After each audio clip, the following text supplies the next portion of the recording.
ต่อเนาะในที่นี้ขอเรียนเสด็จพรได้ออกก่อนอย่างเดียวคือที่ใจศรัทธามาห่วงแห่กระบวนนำพระเดชพระคุณประธานใหญ่ของเฮา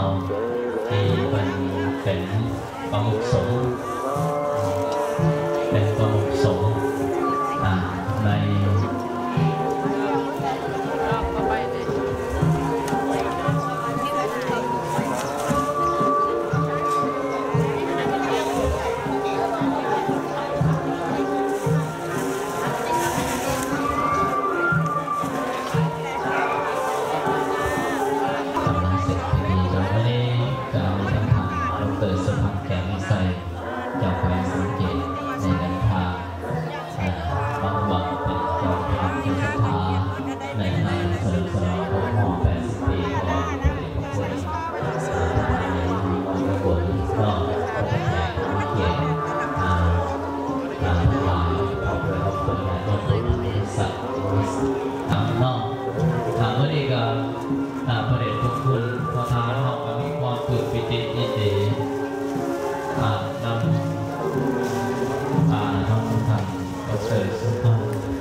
เกี่ยวกับมือแรกนี้คือว่า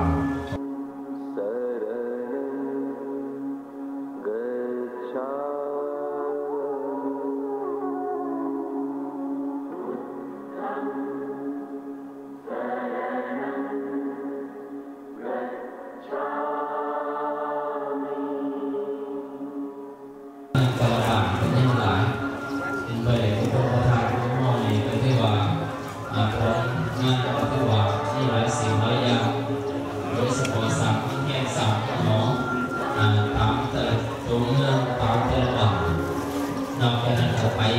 แสดงพระธรรมเทศนาทุกประเทศสหรัฐอเมริกาในทุกหลักนี่ก็เป็นคุณประธานห้องมีความเสียสละทุกเทศก็ถือว่าจัดงานบุญครั้งนี้ก็เกิดว่าพระประสงค์ในนาม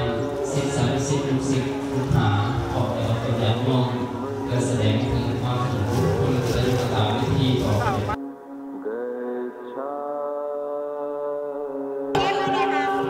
กามี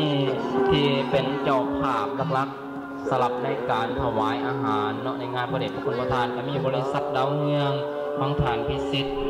แล้วก็มีทางบริษัท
บ้านเซโนสาวพันกี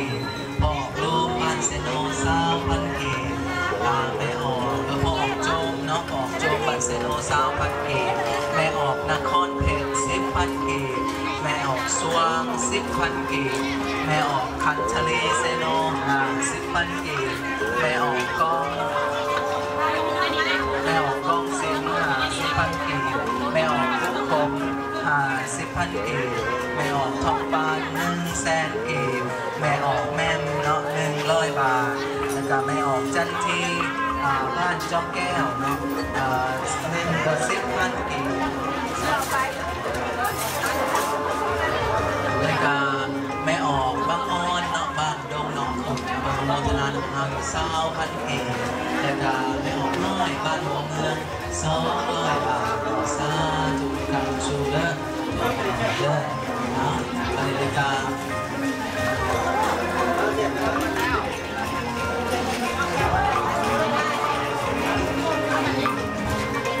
แล้วก็แม่ทำเนาะบ้านทงสิเมือง100 บาทแล้วก็แม่ตุ้ย10,000 กีแม่ตื้อ10,000 กีแม่เล่นตะละแม่จิตตลาเนาะ